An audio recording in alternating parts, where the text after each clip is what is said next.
Welcome everyone to our Cybersecurity for Beginners session. I'm Michelle, I'm a community manager at Flatiron School. Very excited to have everyone with us today as we explore the world of cybersecurity.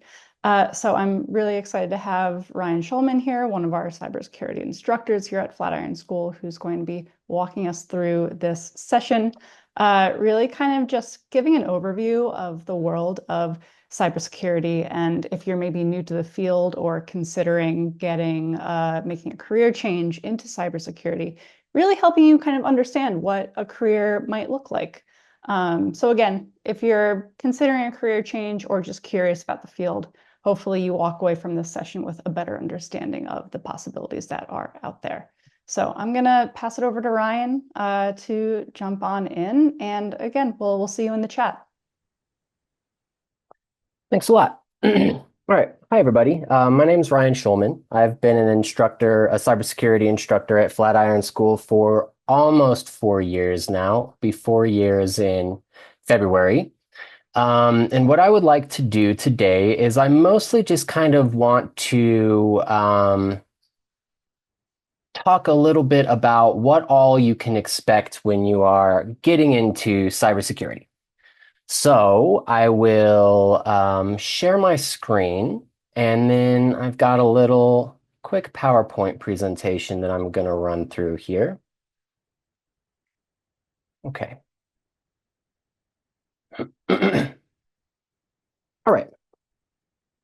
So yeah, like I said, today I just really want to chat about what pretty much just everything that you can expect if you're trying to get into cybersecurity.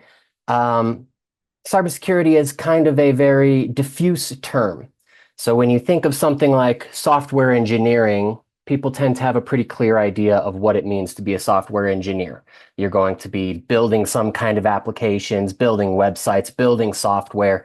When you hear about something like data analysis, again, maybe you don't know everything about data analytics, but you might have some kind of idea. The name is fairly self-explanatory. Like you're working with data, you're analyzing data, you're finding patterns, and you're presenting those patterns oftentimes.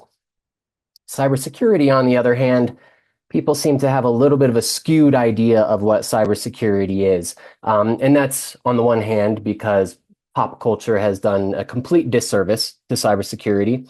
And on the other hand, because cybersecurity really is just a large umbrella term for a lot of different facets of IT in general.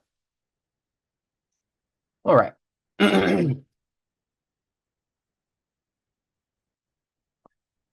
Okay. So for the agenda today, what I'm planning to chat about, we'll chat about what kind of machine would you need if you want to get into this program? What does the average career path look like in cybersecurity? We'll chat a little bit about certification exams, chat a little bit about what the job market looks like, and if there's time at the very end, I've got a little demo that I will run through just to kind of give you an idea of what it would look like, actually, some of like the work that you would do in this program. Okay. So to begin, the most important thing if you want to get into this program is you're going to have a machine that can handle this program. Unlike software engineering and data analysis, cybersecurity requires a pretty specific, pretty robust machine. And a lot of people, especially if they're, again, new to cybersecurity, new to all of this, they don't really quite understand how important some of these specs are, and they might feel like, well, maybe I can cut a corner here or there and get a machine that's a little bit cheaper, not quite as expensive, and maybe that can get me through the program, and oftentimes it won't. So listed right here are our minimum required specifications for a machine in this program. You have to have a Windows or a Linux machine. Macs just do not work. Maybe if you have a slightly older Mac that has an Intel processor, that might be able to cooperate with our program. The problem, though, is that most Macs being built right now are going to have an M1, M2, or an M3 chip. And the M1, M2, M3 chips don't play very well with the virtualization software that we require for this program. So we use a virtualization software called VirtualBox. And VirtualBox and Macs, they have a VirtualBox that is supposed to work with the M1, M2, M3 chips, but it still seems to be kind of in a beta phase, and it's pretty buggy. And you might run into some very difficult circumstances trying to go through the program with a Mac. The other question that I receive oftentimes, kind of a follow-up with that, is, well, what if I get a Mac, but I don't use virtualization? Like, I don't use VirtualBox. Maybe I use something like VMware or Parallels. Probably, yeah, you probably could do that. But the caveat is that the cybersecurity instructors, I'm not trained to be able to troubleshoot VMware or Parallels issues. If you have an issue when you're in one of our labs and the issue is with VirtualBox, I know how to fix that. But VMware Parallels, I don't know anything about those. I haven't played with them. So that would be the issue that you might run into. You might get into the very first lab, have a little hiccup with VMware, and then all of a sudden you're at an impasse. So we pretty much just require Windows or Linux machines. In particular, a Windows machine would be best, although Linux will also work if you're able to get a Linux machine installed. Beyond that, the most important spec is that you've got to have at least 16 gigabytes of RAM. So people have tried to do this program with 8 gigs or 4 gigs. 4 gigs, it's just not possible. Those folks can't even get past our prep work. 8 gigs, you might be able to get a little way through the program, 10 or 15% of the way through the program before we're having labs that your machine can't handle. 16 gigs really is the minimum. If you're able to have more than 16, that's amazing. That'd be great. But 16 gigs will be able to handle it. And unfortunately, the gigs is kind of what tends to drive up the cost of a machine. The more gigs that you have, generally, the higher the cost of the machine.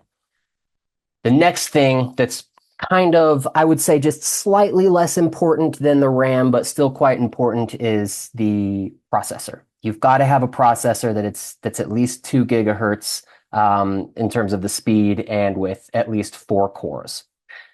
Learning cybersecurity, it would be so great if it was something that was just like not super heavy for machines to be able to handle. But it turns out that a lot of times being able to sort of stress out a machine is what creates vulnerabilities within the machine.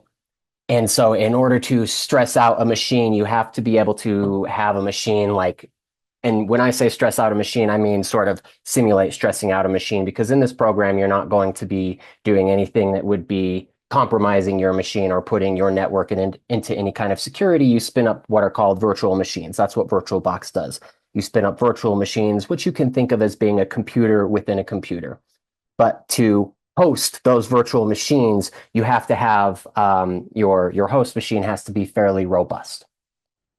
So RAM, processor speed, both super duper important. On top of that, we also require 512 gigabytes of storage. The VMs, the virtual machines that we have you build and use in this program, take up a lot of storage space. So folks who have 256 gigabytes of storage, they run out of storage space super duper quickly.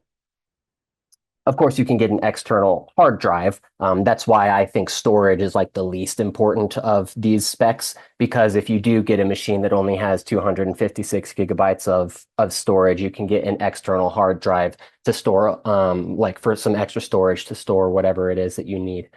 But that still can be kind of a headache, kind of a hassle, and a lot of issues can arise from that sort of thing. So it's better to just get a machine that has all of these specs. On average, you can expect such a machine to cost anywhere from $1,200 to $2,000. So it's a long-term investment, though. Yeah, it's kind of a steep cost, but you're going to have that machine for a good long time. You're going to get a lot of mileage out of that machine. So that's the other side of the cost. All right. Let's see here. So what does the average career path look like for somebody who wants to get into cybersecurity? And in particular, this is for people who are trying to transition careers, or maybe this is their first career. So the average career path, the average kind of careers that people will be landing in order to get into cybersecurity, they're oftentimes going to start at a position that is not security proper. So something like a help desk position or an IT support position. So help desk, this is primarily going to be a customer facing position. Help desk is if you have any kind of like member, say you're a member of some website, and you go to log in one day and your credentials don't work. Well, you reach out to somebody who, I guess they have like password resets. But if you've ever worked at somewhere like where they have an IT service, like at a university, for instance, if you forget your login credentials at the university, you've got to reach out to IT, and you'll be reaching out to help desk. So they help with things like password resets, kind of lower level things. If somebody is having trouble navigating a website, or if they just can't find what they need on your website or on your software in your app, whatever it is, help desk tends to deal with that. Another tier above that is IT support. So IT support is just like a step closer to the actual systems. If there is any installing or updating of software that needs to go on with the systems, that's IT support. Hardware repair or maintenance, IT support. Monitoring system performance to make sure that everything is working, everything is working as expected, in particular that nobody's getting weird 404 or 500 errors, something that might indicate that a server has crashed, something like that. That's what IT support will focus on.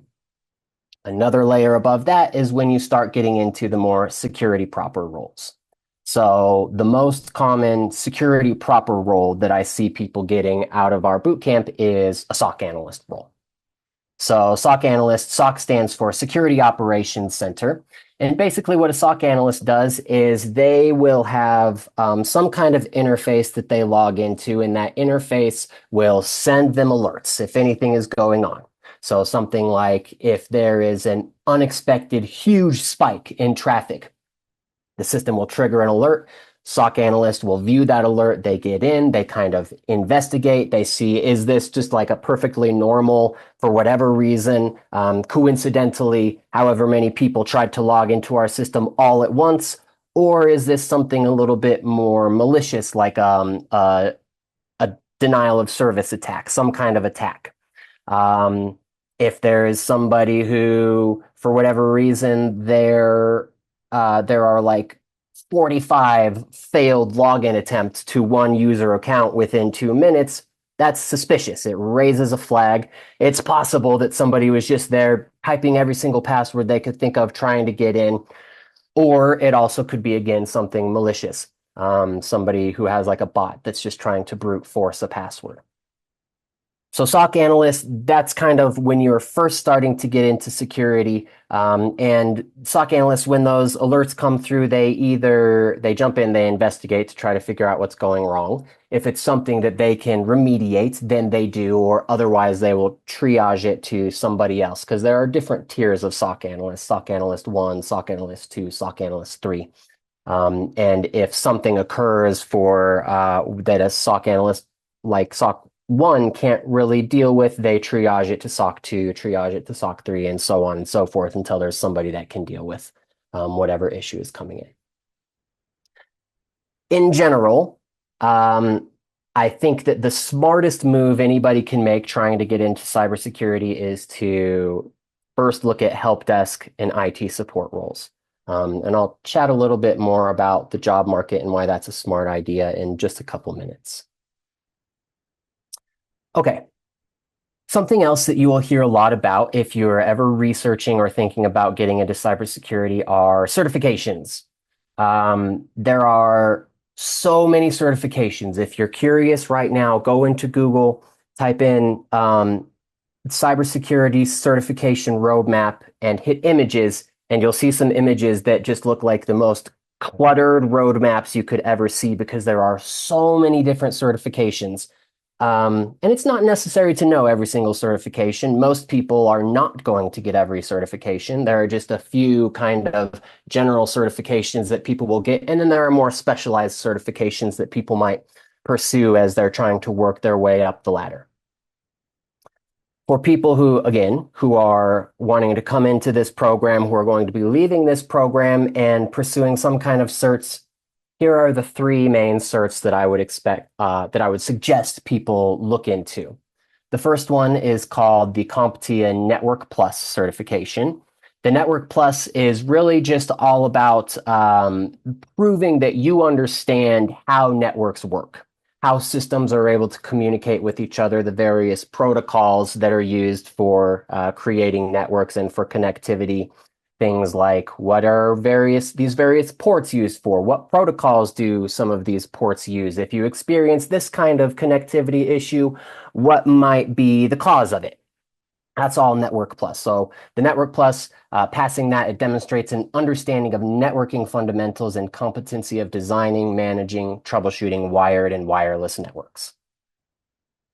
Next, there's the CompTIA Security Plus certification. And this is, you can think of it like the Network Plus, but with the addition of testing your competency when it comes to security as well. And the Security Plus is probably the most basic certification that you can get for trying to get into cybersecurity. This is like the baseline certification. Everything else beyond Security Plus is a little bit more advanced. So Security Plus would be the first certification that you would look at leaving this program, Network Plus and Security Plus. I think Network Plus is a better option than Security Plus because I think that the Security Plus has become a little bit saturated in recent years. And not as many people have the Network Plus because they just want to jump straight into security. They don't want to do the IT fundamentals. They just want to jump straight into security. So they go get the Security Plus. Right now, I think that having the Network Plus actually is sort of makes you stand out because it shows that you're very serious about this. You didn't just decide on a whim that you wanted to become a cybersecurity professional. You put a lot of thought into this. You want to understand the IT fundamentals. You've put the groundwork in. The behind the scenes groundwork in, and you're ready to move into security. So I think having the Network Plus in a lot of ways, to me, it demonstrates a more mature professional because they understand that there are sort of these building blocks that you might want to take the first couple steps rather than just like skipping those steps and going straight into security. Nevertheless, the Security Plus, passing that certification exam, it demonstrates a broad understanding of network security, threats, vulnerabilities, risk management, and more. Just anything that really can fall under basic internet security. The next security certification that I think is slightly a tier higher than the Security Plus is called the CISA Plus. And this one demonstrates an ability to analyze and respond to cybersecurity threats, manage vulnerabilities, focusing on hands-on skills used in SOCs. So I think you can think of the difference as being Security Plus is more about, do you understand what these various security terms mean? Can you kind of explain the general idea behind security remediation, whereas the CISA Plus is more like, put your money where your mouth is, show me that you know how to remediate this sort of situation, what should go on in an incident response, what can, if you have logs that are coming in and it's showing these sorts of events occurring, what security incident might this indicate is going on? So I view these kind of as a tier, Network Plus, then Security Plus, then the CISA Plus. Of course, there are some people, like I said, who they jump straight into Security Plus, they jump straight into CISA Plus. There are no prerequisites. You're allowed to go sit for these whenever you would like. On average, the cost of these certifications, you can expect to spend about $300 to $400 just to sit for the exam. If you want to get study materials, it's a little bit more expensive. If you want to buy some kind of package, they offer packages like for the Security Plus where you get study materials and you get practice exams, and you pay for basically 2 attempts so that if the first attempt doesn't go well, you've got the second attempt. Of course, those packages are a little bit more expensive. On average, you can expect to spend about $300 to $400 to take any one of these. And unfortunately, they're not lifetime certifications. I think that the Security Plus is maybe a 3-year certification, and then you've got to jump through some hoops again to get recertified. So it does cost money. That's kind of the difficult thing about cybersecurity is that there are some barriers that have to be overcome first before you can even start studying cybersecurity. So you'll expect to spend a little bit of money on certifications, but there is a lot of longevity. Some people, they get to certification once, then they land a job, and then they don't have to recertify again 3 or 4 years later. Some organizations, they don't care, and some organizations don't care at all if you have certifications. I've seen people get hired without any certifications at all. It can be rare. Certifications will help set you apart, but it's possible. All right. Let's see here. I'm just checking the chat really quickly here. Here it says, is this for those who are already enrolled? Oh, Michelle already answered, not necessarily. So Chrome cannot be used. Yeah, Chrome can be used. Chrome is just a browser. So the operating system is what you have to make sure that you get the right operating system. Chrome is just a browser, and Chrome or Firefox, those are both encouraged to be used. Let's see. Malaysia says, I'm currently taking Google IT support, and I heard that Google and CompTIA Plus have collaborated to offer dual credential. Very cool. Yeah, there are always new emerging organizations that are offering various new different ways of getting into the industry. I here listed CompTIA primarily because CompTIA is pretty well known. Just about anywhere that you go, any IT firm, if you mention CompTIA, they know who you're talking about. There might be sort of certifications, even boot camps. Flatiron, for instance, you might go through Flatiron and be applying and say, well, I went through Flatiron cybersecurity boot camp, and the hiring firm might say, oh, I've never heard of Flatiron before, because there are all sorts of boot camps out there. But if you say, I've got the CompTIA CISA Plus, I've got the Security Plus, they're going to know exactly what you're talking about. They know who CompTIA is. Okay. So next, as far as the job market goes, so I mentioned earlier that cybersecurity is kind of a diffuse term. And what I mean by that is that there are a lot of different people doing a lot of different things that can be considered subdisciplines of cybersecurity. So in our program, the topics that we cover are systems administration, network administration, GRC, which stands for governance, regulation, and compliance. We check out some cryptography. We check out SIMS, which stands for Security Information and Event Manager. That's the interface that SOC analysts use that they're alerted to like network activity by as a SIM. And we also look at threat intelligence as well as application security. All of those things are considered facets of cybersecurity. So there's a lot of different job titles that people go into. I've listed them here. Some of them we already chatted about. SOC analyst is one, systems administrator, network administrator, GRC consultant, pen tester. Of course, there's help desk and IT support. Those can also be considered in certain ways cybersecurity. So there's a lot of different places that you can go. And that's one of the things that makes a program like ours a little bit difficult, is because we want to prepare you to go into whatever field you might want to go into. So our program, sometimes we say that it is a mile wide and an inch deep. We cover a ton of stuff, but we only cover it enough to get you to the point where you're going to be able to learn more about that topic on your own if you choose to. That's our main goal, is not to make you a cybersecurity expert. That's a term that shouldn't exist, because there is no such thing.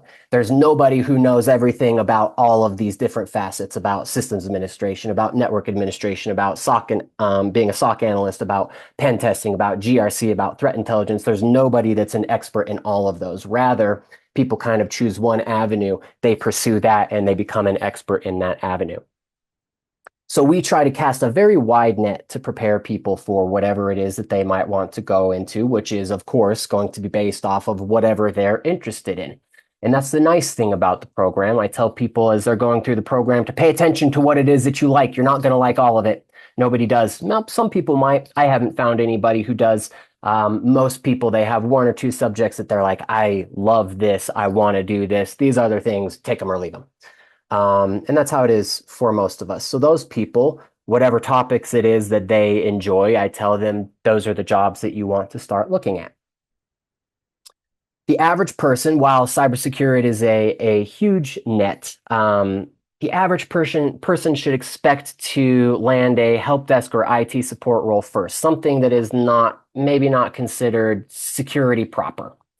And that's can be a really tough pill for people to swallow because they put in a lot of work in order to graduate from our program. And then at the end of the program, they learn, well, your best bet for getting into cybersecurity might be not to get into security immediately, but to land something that is kind of security adjacent, that is just IT in general, and figure out how to pivot your way into security.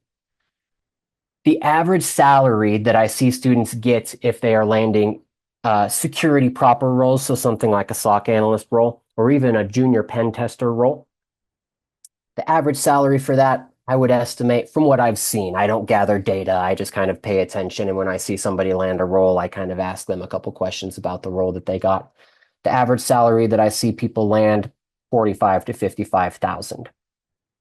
And here I want to make a mention too that a lot of people, I think they are drawn to cybersecurity because they are under the impression that it will be a fully remote position. A lot of cybersecurity positions are remote. A lot of them are not. So, and landing the remote positions, of course, those are the highly coveted positions. That's the position that everybody wants. So to find a remote position that pays well and is remote, very competitive. To find a cybersecurity position that just pays, pays pretty well, but is on site, a little bit less competitive. So if your plan was to jump into cybersecurity because that's going to be the easiest way to get a remote position, just be careful. I'm not saying it's impossible, but I am saying that it might be the case that you will have to wait a little bit longer after graduation before you land a role. But like I said, the average salary that I see people getting when they land security proper roles, anywhere from 45 to 55,000 a year. And then, of course, there's a lot of potential for growth beyond that. And I'll take a quick moment to address something else that I see happen a lot. Just people love to talk about cybersecurity, and most people don't have any idea about cybersecurity. A lot of the times when you see, oh, this is what the average cybersecurity professional makes, you need to understand that that average is including the highest tier, people who are in the C-suite, people who are CISOs, for instance, people who are making some salary that is well into the six figures. And if you think back to math, everybody knows about averages. If you have outliers, large outliers, that skews the average. It's a little better to look at median. Even then, you should be careful. These are the numbers that I see. I don't go out and look at, oh, here's what people are saying are the median or the average incomes. I'm just telling you kind of what I have seen. So be a little bit wary of places that are saying, oh, yeah, you can get into cybersecurity and your first year, you're going to be making 135 grand. I've not seen it. Purely anecdotal. After having seen maybe 300 to 400 people graduate from our program, and of course, I don't have every single data point because I don't talk to every single person that graduates after they leave the program.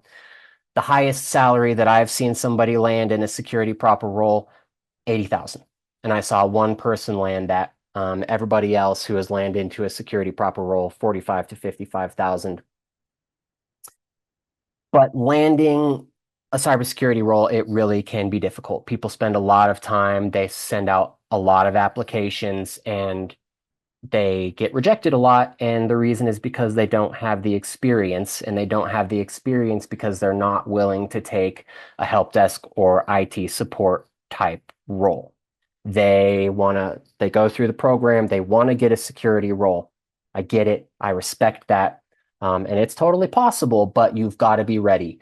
If you're somebody who is fairly charismatic, if you are good at developing a professional network, if you're good at chatting with people and making those sorts of connections, your chance of jumping straight into a security role is much higher. Believe it or not, while most of us security and IT people generally, we like to keep to ourselves, we're maybe not the most outgoing bunch. Security is one of those things where trust is a big component. Think of it like this. Maybe you've got a kid, maybe you just have a house, whatever it is. Imagine that you wanted to hire somebody that was going to come in while you were away, and they were going to make sure everything goes smoothly in your house. How stringent are your requirements going to be? Are you just going to go find the next person that walks down the street and be like, you there? Do you want to come maintain the security of my house? My guess is probably not. And even hiring, like if you go through, okay, I'm going to accept resumes, I'm going to accept applications, I'm going to do interviews, even going through all of that, you find somebody that checks all the boxes, but you don't actually know them. It's technically a stranger, except for what you've seen on paper. You're still going to be a little bit cautious about hiring that person. But say that your neighbor has a son or something like that, a daughter, a teenage daughter, and you know them, you've grown up next to them, you know that they're a good person. Sure, I kind of trust this person to come in and take care of my kid or take care of my dogs while I'm away, something like that, because I trust that they're a good person. They're not going to do anything shady, and they're not going to do anything that is going to compromise the security of my household. It's very similar when it comes to security, cybersecurity, because you're handling people's digital assets. The worst thing that can happen, and this is what kind of also separates getting into cybersecurity, separates it from like software engineering. You get hired, say you get hired as a software engineer, you make a big mess up. Okay, shoot, that's awful. Worst case scenario, you crashed our website a little bit, or we just need to revert to a backup. It's fine. Same thing in cybersecurity, though. You hire somebody on, they mess up. Now, all of a sudden, worst case scenario, there are people whose identities have been stolen, people whose lives have quite literally been ruined. So there's a big element of trust when it comes to cybersecurity, and that's why being able to develop that professional network is what I would consider to be the cheat code to getting into cybersecurity. If you can develop a professional network and find people who are already working in cybersecurity and kind of make friends with them, show them that you're somebody who can learn, show them that you're somebody who's trustworthy, those people stand a pretty decent chance of getting into cybersecurity, even if they have no prior experience, even if they don't have a college degree. Some people, even if they haven't gone through like a boot camp, some people can just get in because they're good with people in that way. Most of us are not. A lot of us end up in cybersecurity because we like to keep to ourselves. I'm good with the machines. I'm not so great with people. Yeah, if that's how you feel, that's how most of us feel too. So it's sort of like a double-edged sword there that a lot of us are not really people persons, but we also look for people persons to hire into the industry. So if that's something that is not really your cup of tea, if you are more the keep to yourself, I'd rather just fire off applications, you can do it. That tends to be a really frustrating avenue for people. For those folks, it is much smarter to get into a help desk or an IT support role. There still is competition, but it's not quite as fierce trying to get a help desk or IT support role. For those roles, you can expect to earn maybe $30 to $40,000 a year. The other side of that, though, is you work that for maybe as little as 6 months, maybe as much as 2 years, and now you're in a much, much better position to be able to pivot into a security role because you have quote unquote street cred. People are more likely to feel like, okay, yeah, this person worked help desk role, they worked IT support, they've got these references. Sure, I'll take them on. Even though they've never done anything security, I don't actually know who they are. I feel a little bit better about taking this person on. So help desk IT support roles tend to be overlooked, but very potent, very powerful. It's a great way to get into the industry. In Ryan, any case, oh, yeah, go ahead. I was gonna, sorry to interrupt. I appreciate the kind of just the outlook and like the reality of trying to make a career change and, getting a role without as many years of experience as other folks. So I definitely appreciate that. I wanted to ask if we could, there's a couple more questions that are coming up in the chat. Do you mind if we use this time before moving on to just address those questions? Yeah, certainly. All right. Yeah, go So ahead. yeah, Nadira's watching YouTube courses about some of the basics. I think she's currently learning about IT networking. And she asks, is there any resources that you would recommend for someone without any experience? I think she has a background as a UX UI designer. Yeah, and I do actually have a slide. Let me skip to Perfect. that. Here we go. So just kind of a quick slide for how do I know if this is right for me, slash, here are some resources that you can check out if you're already looking into it. So I'll just jump straight to the resources. As far as something like networking, I would recommend checking out Professor Messer. He's got study videos to help you study for the CompTIA Net Plus and the Security Plus that I previously mentioned. His videos, last I checked, were all free. He has a ton of them. He's got some paid content as well, but you don't need that. As far as networking goes, if you go check out Professor Messer's Network Plus videos, he has so much information. And it's a great place to start because a lot of networking, it is a little bit more on the theoretical, conceptual side of things. So checking out just his videos and seeing what all goes into it, becoming familiar with some of the protocols and everything that's involved with network connectivity, I think is a great place to start. Awesome. I just dropped Professor Messer's website into the chat. So Yeah, folks, be sure thanks. to grab it, click around. Looks like there's also a Discord server to meet other people who are learning. Yeah. Beautiful. Bartrice is wondering, should I get a degree in cybersecurity to maximize my knowledge and get a higher paying salary over the long term? Yeah, that's a good question. And it's the kind of question that I can't give a hard answer for just because everybody's path for getting into cybersecurity is different. We've had people who go through our boot camp, they land a role, and then they're good to go. We've had people go through our boot camp, they decide, I want to take things a step further. They go and they get their cybersecurity degree, and then they're good to go. We've had some people who don't join. I mean, I shouldn't say we've had, but there are people who don't join any boot camp at all, and they're able to get into cybersecurity. So it really depends. If getting the degree is something that would feel good to you, would feel like, yes, this is a step in the right direction, by all means. I don't know a lot about various cybersecurity degree programs, but one thing that I've heard, and keep in mind this is all still like developing cybersecurity as like something that you can learn. It's pretty recent. So cybersecurity degrees, there are not a lot of them, and I would say that a lot of them are still just kind of like burgeoning. They're still kind of growing and evolving. But what I have heard a lot about cybersecurity degrees, which makes our boot camp stand out, is that those they don't have like a lot of the hands-on portion. It really is just very much like it's just computer science. Here's the theory, here are the concepts, but you don't actually run any attacks. You don't actually configure any routers or anything like that. So as far as that goes, it's difficult for me to say yes, do it, no, don't do it, because it really depends on you. Your resources that are available to you and sort of what you want to do.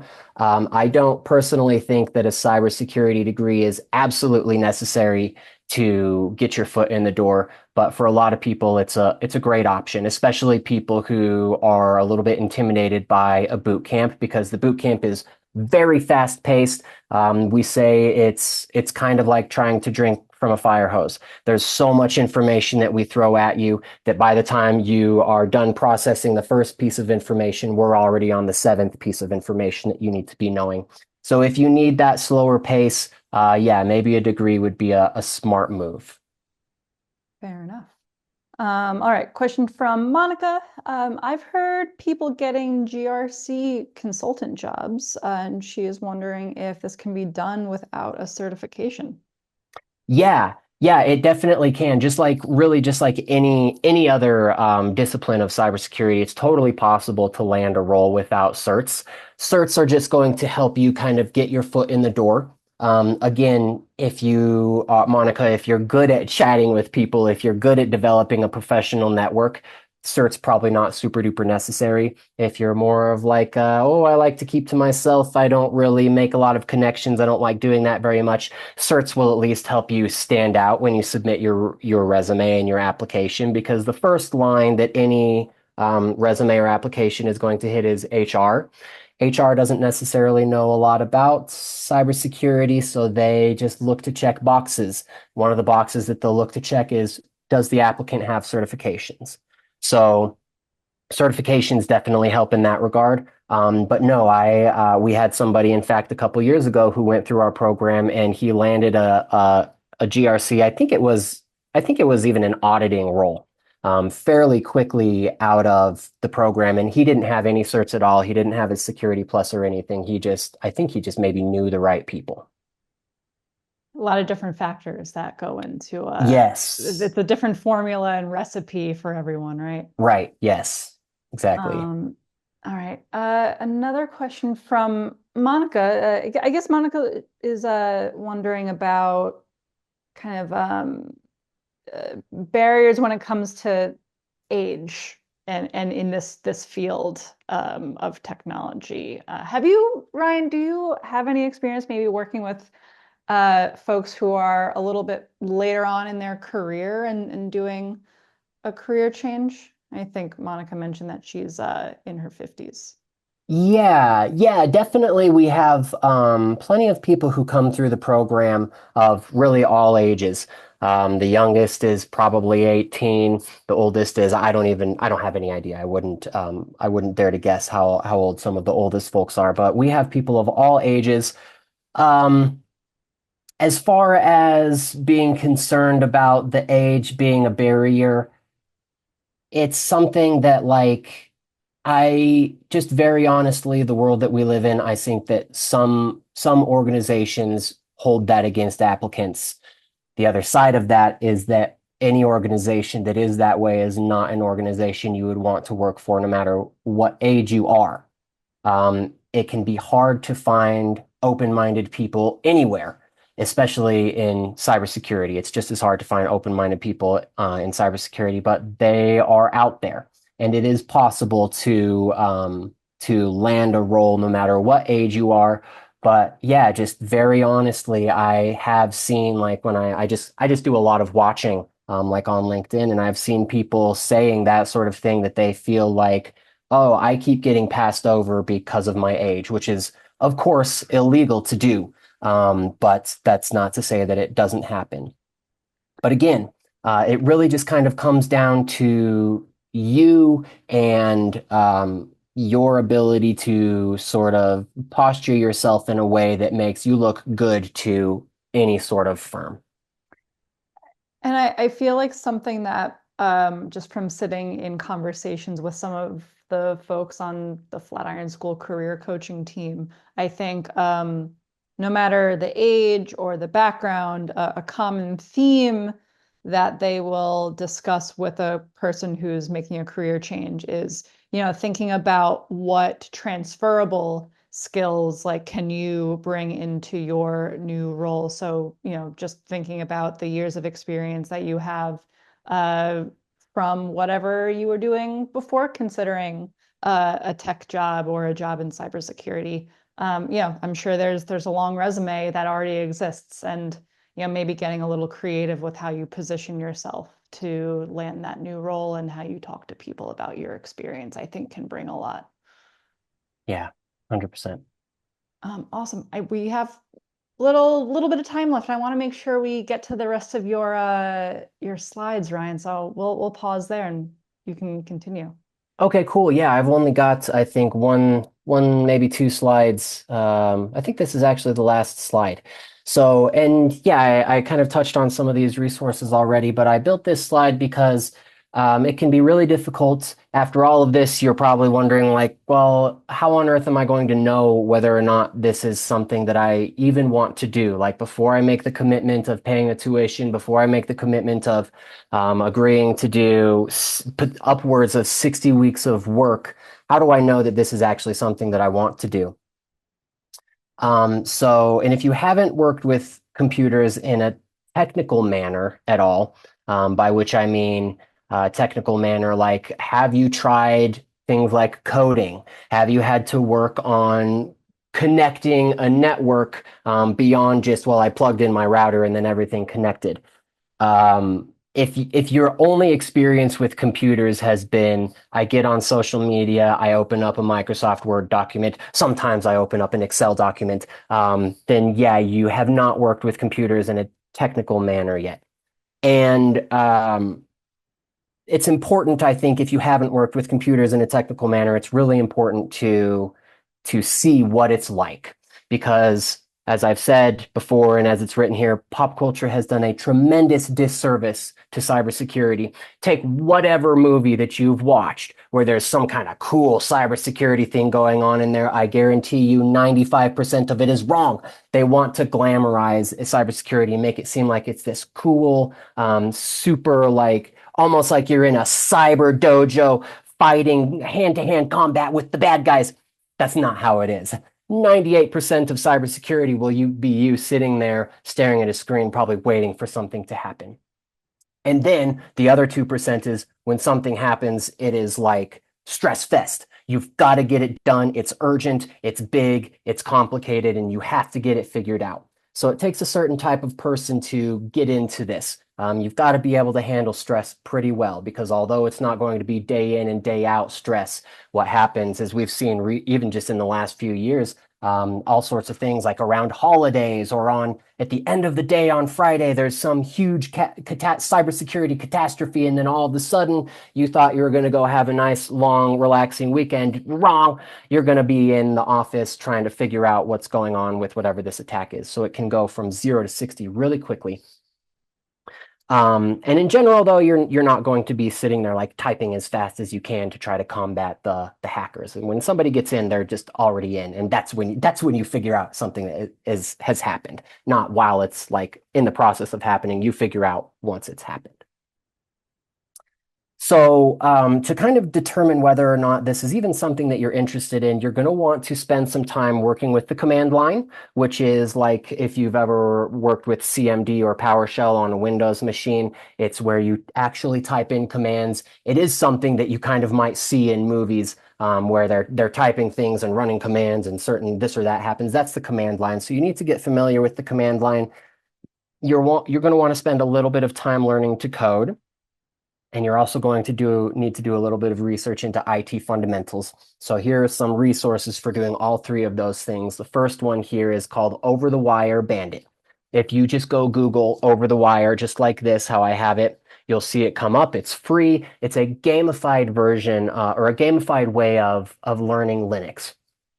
They give you little tasks to do, things like, okay, connect to this server. They give you little tidbits of information to help you move along, but not enough. It's like you still will have to do a little bit of research, a little bit of learning on your own. So learning to navigate the Linux command line over the wire bandit is a great way of doing that. That just helps you learn also the kind of the system hierarchy of directories, what makes up an entire system.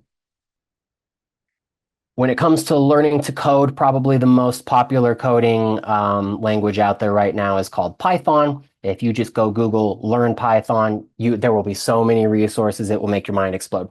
One that I've heard a lot of people mentioned is called Mimo. I have never used it at all, but I've heard a lot of people mention it. I think that they've said it's free. It's an app that you maybe even can just get on your phone. And it might be kind of another gamified way of learning how to use Python. So learning Python will get you some experience with coding and seeing what it's like to code. And finally, like we mentioned previously, Professor Messer is an incredible resource. He's got information for studying for the Network Plus and the Security Plus. So that way you can jump in there. You can kind of see what it is that you will have to learn in order to become a cybersecurity professional. Some of the videos are going to be a little bit more interesting than others, and that's just how cybersecurity is. So if you jump in, you check out these three things, all of them, you love it, you can't get enough of it, yes, this is the place to be. If you jump in and you check this out and you don't like any of it, you might want to rethink cybersecurity as a career. Not to say IT won't be good, maybe software engineering, maybe data analysis, something like that, but cybersecurity might not exactly be your thing. So these are the three resources that I most recommend. All right, and that was the very end of my slideshow. I'm sorry that we didn't really have time to jump into the quick demo, but yeah, I hope that this gave you some insight into what it would be like getting into our program and getting into cybersecurity broadly. Awesome. That was so great, Ryan. Thank you for walking through all that. It's a lot of Yeah. information to parse through, and I think sometimes just hearing from someone who works with students directly can be really impactful.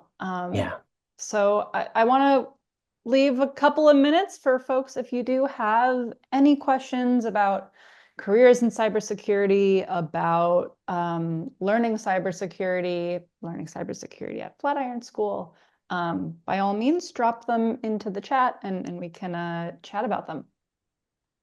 All right, they are coming in. First one I want to address came in a few minutes ago from Amit. How can blockchain technology be used to enhance cybersecurity? Yeah, so blockchain technology, in particular, it probably will be coming in as far as developments with encryption. Encryption is obviously a very important aspect of cybersecurity, and it's also an avenue that people can pursue as far as cybersecurity careers, but it's also an avenue that I would consider that maybe one of the highest tiered avenues. Most people who are getting crypto roles, they have at least a master's in math, probably a doctorate in math, and they have a lot of like computer science experience. So, yeah, sort of a broad question, but I would say that as far as enhancing cybersecurity, it's just going to be in terms of strengthening encryption algorithms.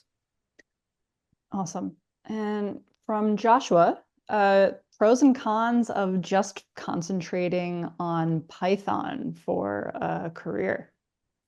Yeah, so pros are that it is a very, very, very versatile language, and it's one that if you learn Python, it makes it a little bit easier to learn other languages. Python is probably the most user-friendly language that is out there, but it may not be, the con is that it may not be enough. Like if you want to get a software engineering role, and if your focus is going to be primarily on coding, you probably will want to look at software engineering. There are places in cybersecurity engineering where being a very proficient coder will work. But as far as just coding, you're looking at software engineering, and for that, you will want to learn other languages as well. It would look good to know Python super duper well, but there are also all sorts of other languages that if you don't know them and you only know Python, there will be other people who will be able to stand out. So pros, Python is a great language to learn. It's very user friendly. It's super duper versatile. Cons, if you only learn Python, you're kind of stifling yourself. Awesome. What types of cybersecurity careers are out there that maybe don't require coding or scripting? Yeah, SOC analyst is a great one. Most people who work SOC analyst roles, they're not going to be coding. You're not responsible for like writing rules or engineering the sim. You really are just like, you're the person that the alerts get sent to. You jump in, you investigate the alert, and then you deal with it. So you don't need to know a lot of coding. At least you don't have to code or script yourself. You'll still need to know a little bit of coding because if there's some strange script that's being run, you're going to need to be able to look at it and identify, oh, here are some weird things that this script is doing. So some kind of literacy with coding will be necessary, but SOC analyst is one. GRC, they tend to not be coding very much either. Awesome. And I think it's probably be our last one before we wrap up so you can get back to your students, Ryan. Okay, cool. Caitlin wants to know, do a lot of jobs offer the machines that are required for this field? She is currently doing a course and hasn't had any trouble learning with her Mac. So I guess maybe going back to what we discussed at the top of the call, just Flatiron School's machine requirements. Yeah, so as far as Flatiron goes, the Mac is just off of the table, unfortunately, which is not to say that Macs are no good. It's just as far as compatibility with our program, the Mac is not going to be compatible.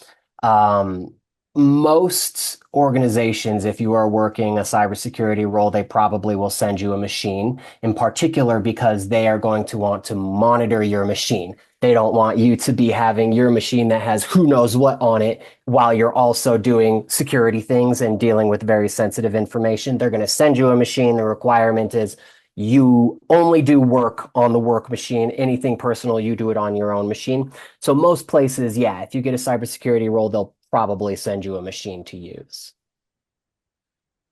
Yeah, definitely from a cybersecurity perspective, you don't want a company cybersecurity information on the same machine as you're watching your Right. Hulu and you're Right. doing your Amazon Christmas shopping, all that stuff. Yes. Yeah, exactly.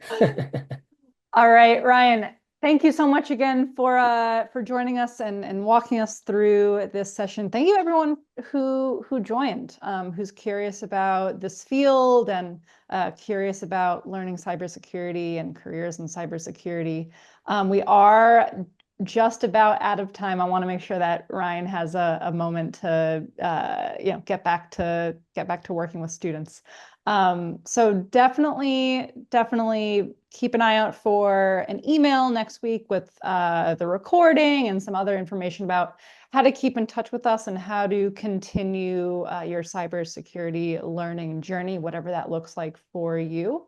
And I'm also going to drop a link to the Flatiron School website, our events page, where we constantly are updating it with events like this one and other workshops that can kind of help you make those decisions about where you want to take your career. So unfortunately we gotta cut it off, but it was really great learning with y'all, and I loved seeing all the questions and conversations that came up in the chat. So I really hope to see y'all at the next one. Thank you again, Ryan. Thanks a lot. Have a good one. Take care, everyone.